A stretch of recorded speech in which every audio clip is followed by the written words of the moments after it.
Hello my YouTube fam and welcome back to your own channel. My name is अखिल महेश्वरी. आज हम करने वाले हैं वीडियो नंबर 36. हमारा टॉपिक है इंपॉर्टेंस ऑफ बिजनेस एनवायरमेंट. ये है आपके एनसीईआरटी बुक का पेज नंबर 74. एंड शुरू करने से पहले क्या होता है हमेशा हमारा slogan, study together grow together. देखो अब आ ही गए हो इस चैनल पे तो सब्सक्राइब बटन को जरूर दबा देना एंड इस वीडियो को पूरा देखना, ध्यान से देखना, नहीं तो समझ में नहीं आएगा.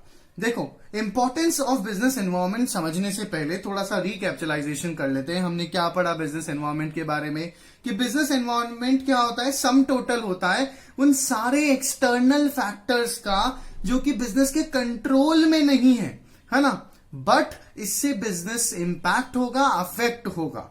अगर ये पॉजिटिव हो जाता है तो मैंने आपको बताया ये ब्लेसिंग इन डिस्गाइज है, लेकिन लार्जली ये जो फैक्टर्स होते हैं ये नेगेटिव होते हैं और ऐसे में इनको न्यूट्रलाइज करना बहुत जरूरी है. वरना मार्केट में इतना कट थ्रॉट कंपटीशन है, अगर आपने रिसर्च एंड डेवलपमेंट नहीं किया, बिजनेस एनवायरनमेंट को स्कैन नहीं किया तो क्या होगा, आपका बिजनेस सरवाइव नहीं कर पाएगा. और जो मैं आपको आज अच्छे अच्छे एग्जाम्पल से बताने वाला हूं. तो ये सब समझने से पहले समझते हैं. देखो मैंने यहां पे 4 लेटर्स लिखे हैं, स्वॉट, SWOT. इसको समझ लेते हैं. इसको कहते हैं हम स्वॉट एनालिसिस. स्वॉट को एनालिसिस करना, ठीक है. ये बेसिकली आप MBA और BBA के लेवल पर पढ़ोगे मैनेजमेंट स्टडीज में, बट मैं आपको अभी ये समझा रहा हूं. देखो S का मतलब होता है स्ट्रेंथ, ये सब एब्रीवेशन है ना. W का मतलब वीकनेस, O का मतलब अपॉर्चुनिटी, T का मतलब थ्रेट, धमकी. S का मतलब स्ट्रेंथ, स्ट्रेंथ मतलब पावर. तो कोई भी बिजनेस ऑर्गेनाइजेशन क्या करती है, 4 चीजों पे टैप करती है बेसिकली व्हेन जब वो बिजनेस एनवायरनमेंट को स्कैन करती है. तो पहला स्ट्रेंथ. स्ट्रेंथ मतलब वो देखती है कि उसकी पावर क्या है, उसकी बिजनेस की पोटेंशियलिटी क्या है, किस चीज पर उसका बिजनेस बहुत खास है और हमेशा प्लस पॉइंट रहेगा. देन W मतलब वीकनेस. वो एनालाइज करते हैं कि उनकी कमजोरी क्या है, कौन सा ऐसा प्रोडक्ट है जो मार्केट में सेल नहीं हो रहा या क्या कमी है, मेन वीकनेस क्या है, ठीक है. और वो क्या करते हैं, इस वीकनेस को स्ट्रेंथ में कन्वर्ट करने की कोशिश करते हैं. देन आता है अपॉर्चुनिटीज. हर एक मार्केट में देखो हमारे सराउंडिंग में हजारों अपॉर्चुनिटीज हैं हमारे पास, ठीक है. तो यहां पर एक बिजनेसमैन क्या करता है, वो कोशिश करता है एनवायरनमेंट स्कैन करके ये ढूंढने की कि अपॉर्चुनिटीज कहां कहां पर हैं, ठीक है, और उन अपॉर्चुनिटीज का फायदा बिजनेस में कैसे उठाया जाए. देन आता है लास्ट में थ्रेट. थ्रेट का मतलब धमकी, यानी कि वो सारे नेगेटिव फैक्टर्स जो हमारे कंट्रोल में नहीं है, जो हमारे बिजनेस को इंपैक्ट करने वाले हैं. तो हर एक अच्छा बिजनेसमैन क्या चाहेगा, उस थ्रेट को न्यूट्रलाइज करके अपॉर्चुनिटीज में कन्वर्ट कर दे. जैसे किसी बहुत बड़े इंसान ने कहा है ना कि जब लोग आपके ऊपर पत्थर फेंकने लगे तो उन पत्थर से ब्रिज बना करके आगे निकल जाओ. So it's a perfect example of कि कैसे थ्रेट को न्यूट्रलाइज करके अपॉर्चुनिटीज बनाया जा सकता है. पर क्या ये इतना आसान है, ये इतना आसान नहीं होता. अगर इतना आसान होता तो यार कोई भी बिजनेस कर लेता, हर कोई बिजनेसमैन होता. तो आज हम पढ़ेंगे कुछ इंपॉर्टेंट फैक्टर्स बिजनेस एनवायरनमेंट के जो इस स्वॉट एनालिसिस की हेल्प से हमारे बिजनेस को ग्रो करने में आसान करते हैं. ये बहुत प्रैक्टिकल एस्पेक्ट है. अगर आप सिर्फ 11th-12th में नहीं, कोई अपना बडिंग बिजनेसमैन भी है जो बिजनेस करना चाहता है, वो भी इनको पढ़ सकता है. So first is identifying opportunities and getting first mover advantage. इसका मतलब क्या हुआ कि आइडेंटिफाई करता है बिजनेस एनवायरनमेंट. अगर आप बिजनेस एनवायरनमेंट को स्कैन कर रहे हो ना, तो आपको अपॉर्चुनिटीज मिलेंगी, पॉजिटिविटीज मिलेंगी मार्केट में. और क्या होगा, फर्स्ट मूवर एडवांटेज, यानी कि सबसे पहले आप कॉम्पिटिटिव एडवांटेज गेन कर लोगे. इसका एक एग्जाम्पल समझते हैं. जब कोरोना इंडिया में आया, इंडिया में बेसिकली मार्च एंड में लॉकडाउन स्टार्ट हुआ, ठीक है, लेकिन कोरोना के केसेस जनवरी फेब में स्पेन में और अमेरिका में और चाइना में बहुत ज्यादा पॉपुलर हो रहे थे, ठीक है. और उस समय उन कंट्रीज में हैंड वॉशेस एंड सैनिटाइजर्स की डिमांड बढ़ गई थी. इंडिया में इतने पॉपुलर नहीं थे उस टाइम तक, फेब तक, ठीक है. मार्च में कोरोना आया. लेकिन अगर किसी कंपनी ने, किसी ब्यूटी प्रोडक्ट कंपनी ने या कॉस्मेटिक प्रोडक्ट कंपनी ने ये सोचा कि यार सैनिटाइजर्स की डिमांड अगर मार्केट में हो सकता है इंडिया में भी बढ़ जाए जैसे फॉरेन कंट्रीज में हुई है, और उसने सैनिटाइजर्स का प्रोडक्शन करना स्टार्ट कर दिया, तो देखो, जब अप्रैल तक पूरी कंट्री लॉकडाउन में थी, इंडिया सीवियरली इंपैक्ट था, और सैनिटाइजर जैसी चीज जिसकी ग्लोबल शॉर्टेज हो गई थी, वो कंपनी जो पहले से सैनिटाइजर्स बना रही थी, वो क्या करेगी, वो सारे के सारे सैनिटाइजर जो भी आपको मार्केट में मिलेंगे उसके अवेलेबल होंगे। इसका परफेक्ट एग्जांपल, प्रैक्टिकल एग्जांपल आप ले लो बोरो प्लस का। बोरो प्लस कभी भी सैनिटाइजर नहीं बनाता था, मैंने आज तक बोरो प्लस का सैनिटाइजर नहीं देखा था, ठीक है। लेकिन आज आप मार्केट में जाओगे तो इंडिया में जो सैनिटाइजर का जो परसेंटेज मार्केट शेयर था बहुत कम था, 5 या 10% था, जिसमें से भी 7% या 8% डेटॉल का ही था, ठीक है। तो ऐसे में डेटॉल के सैनिटाइजर्स तो बिल्कुल खत्म हो गए। डेटॉल उस अपॉर्चुनिटी को परख नहीं पाया मार्केट में और फर्स्ट मूवर एडवांटेज नहीं ले पाया। ये फर्स्ट मूवर एडवांटेज किसने ले ली? ये फर्स्ट मूवर एडवांटेज बोरो प्लस ने ले ली। आज आप मार्केट में जाओगे तो आपको डेटॉल का सैनिटाइजर मिले या ना मिले, आसानी से बोरो प्लस का सैनिटाइजर, लाइफ बॉय का सैनिटाइजर बहुत इजीली मिल जाएगा। सो ऐसा क्या किया बोरो प्लस ने कि उनकी बिजनेस स्केल्स, अभी सेल बहुत बढ़ गई है।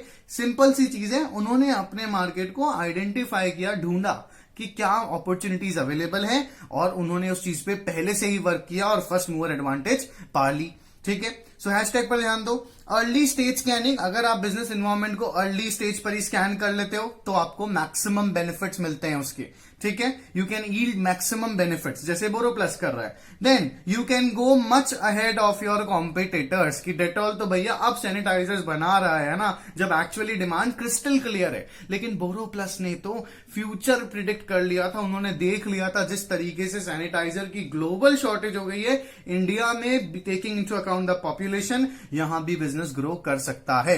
और देखो, इस कॉम्पिटिटिव एडवांटेज का उन्होंने फायदा उठाया। कॉम्पिटिटिव एडवांटेज का मतलब क्या हुआ कि आप किस तरीके से अपने कॉम्पिटिटर से बेटर हो, एज बेटर हो। तो यहां पे बोरो प्लस ने क्या किया, अपॉर्चुनिटी को आइडेंटिफाई किया और फर्स्ट मूवर एडवांटेज हासिल कर ली, है ना। देखो, स्वॉट एनालिसिस पढ़ाया मैंने आपको, है ना।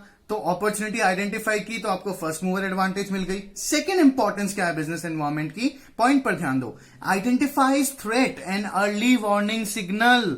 अगर आप कॉन्स्टेंटली अपने बदलते बिजनेस एनवायरनमेंट को स्कैन कर रहे हो ना एज अ बिजनेसमैन, तो आपको पता चल जाएगा अपॉर्चुनिटीज क्या है, और आपको यह भी पता चल जाएगा कि क्या कमियां हैं, कौन कौन सी थ्रेट्स आपके बिजनेस को इंपैक्ट करने वाली हैं। और अगर आप स्टडी कर रहे हो बिजनेस एनवायरनमेंट को तो आपको ये वार्निंग सिग्नल्स मिलेंगे और आप नेसेसरी चेंज जल्दी से कर लोगे। आप अपने बिजनेस को रुइन होने से बचा सकते हो अच्छे से एनवायरनमेंट स्कैन करके। एक परफेक्ट एग्जांपल है इसका नोकिया, जो कभी 2007 तक 2008 तक नंबर 1 मार्केट शेयर कैप्चर करता था इंडियन सबकॉन्टिनेंट में। नोकिया को एक टाइम ऐसा आया कि बिल्कुल उनका मार्केट शेयर गिर गया, एंड इन 2013, आफ्टर सेमी 2013, उनको बिल्कुल जीरो पर अपनी सेल करनी पड़ी। नोकिया को सेल करना पड़ा अपने आप को माइक्रोसॉफ्ट को। उसके बाद नोकिया वापस आया कुछ सालों बाद, लेकिन तब तक सब कुछ हाथ से जा चुका था।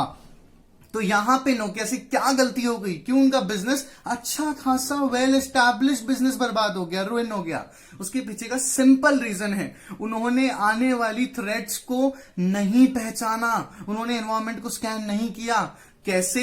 जब नोकिया 2008 तक हिट था तो उसके पीछे का रीजन था कि नोकिया जावा फोन्स बनाता था और जावा से बेटर टेक्नोलॉजी नहीं आई थी। 2008-9 के मिड फेज में सैमसंग ने एंड्रॉइड फोन्स इंडिया में 3000-4000 के प्राइस में लाने लगा, वो टच स्क्रीन फोन्स लार्जली, जिसे मेरे को नाम भी याद है, उन्हें सैमसंग चैंप फोन कहते थे, ठीक है, और वो एंड्रॉइड पर चलते थे।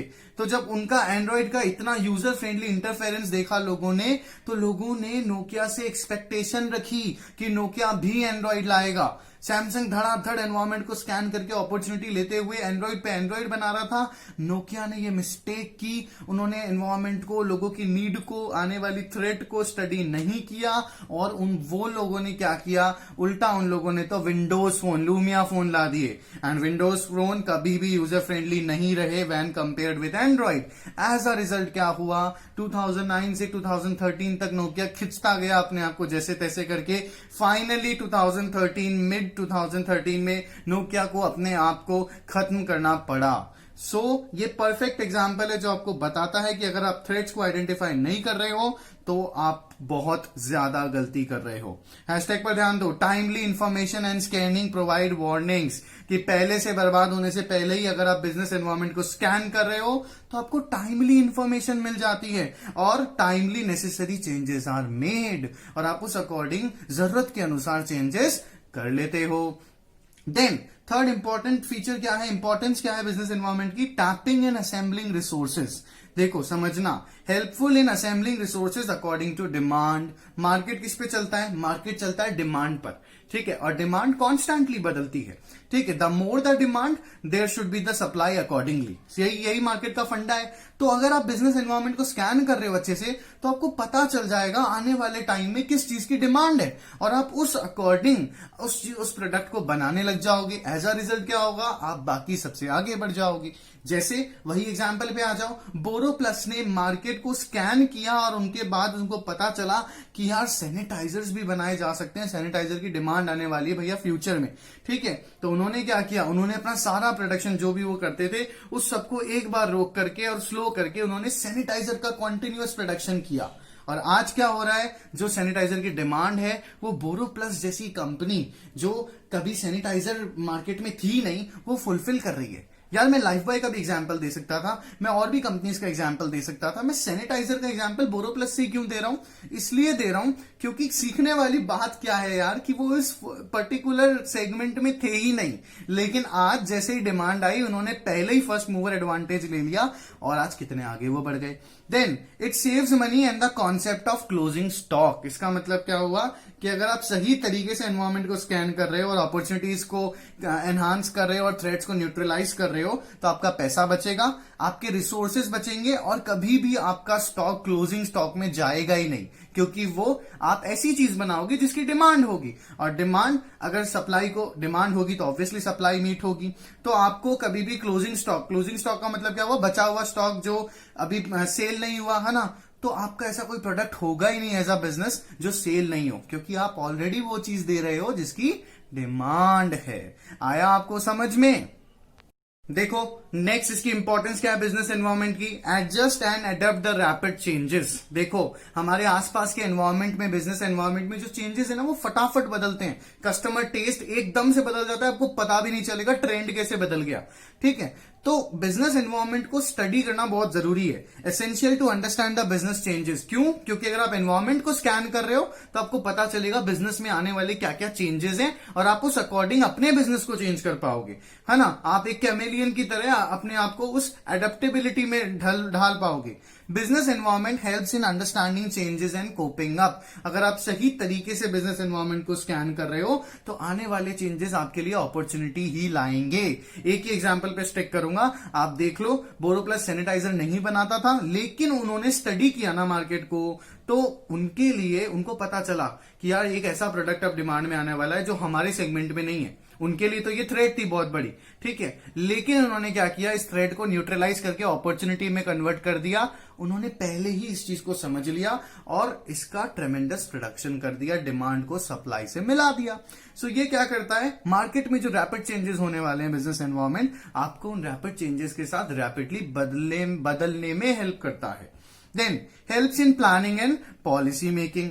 ऑब्वियसली बहुत सिंपल है यार, समझ में आता है कि अगर आपने मार्केट स्कैन कर लिया, आपको पता चल गया डिमांड क्या है, तो अब आप प्लानिंग या strategy, future course of action होता है ना प्लानिंग, तो कैसे बनाओगे, उस पर्टिकुलर मार्केट डिमांड को ध्यान में रखते हुए बनाओगे। Scanning helps in finding out opportunities, बहुत सी क्लियर सी बात है।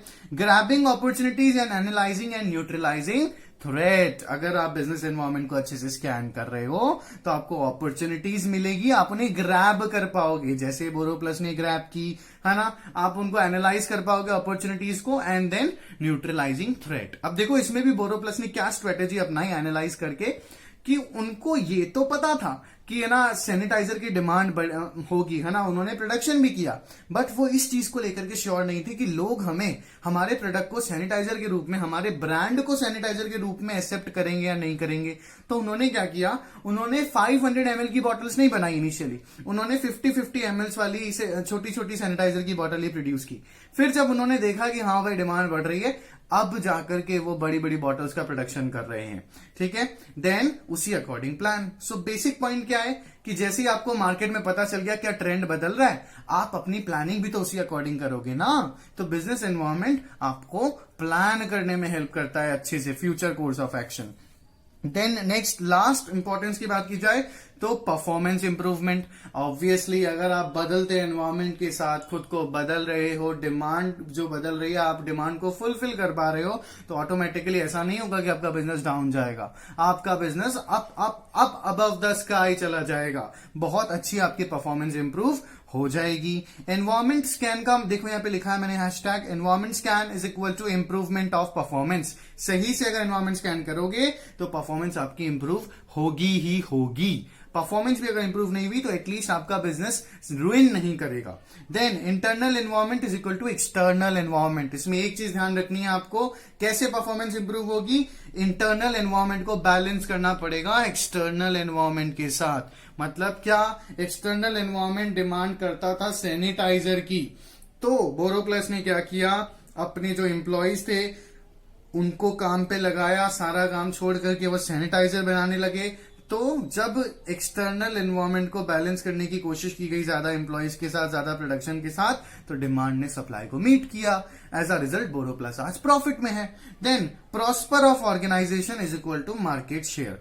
देखो ऑर्गेनाइजेशन भी प्रॉस्पर होती है और मार्केट में शेयर भी बढ़ता है। जैसे किसी जमाने में 2018 या 2019 तक ना 10% ही था मार्केट शेयर सैनिटाइजर का, उसमें भी डेटॉल जो था वो किंग था, ठीक है। डेटॉल उस फर्स्ट मूवर एडवांटेज को नहीं ला पाया। आज आप देखो, आज आपके आसपास में जितने भी लोग जो सैनिटाइजर यूज कर रहे हैं, 10 में से शायद 2 ही लोग होंगे जो डेटॉल यूज कर रहे होंगे, बाकी अलग अलग ब्रांड्स के यूज कर रहे हैं। उनको फर्स्ट मूवर एडवांटेज मिली। जो डेटॉल को अपॉर्चुनिटी उन्होंने स्कैन नहीं की एनवायरनमेंट को, तो उनको नहीं मिली। आया आपको समझ में? पसंद आया है तो पता है आपको क्या करना है, लाइक करो, शेयर करो, सब्सक्राइब करो एंड वेट करो मेरे अगले वीडियो का। तब तक के लिए tata bye bye, take care.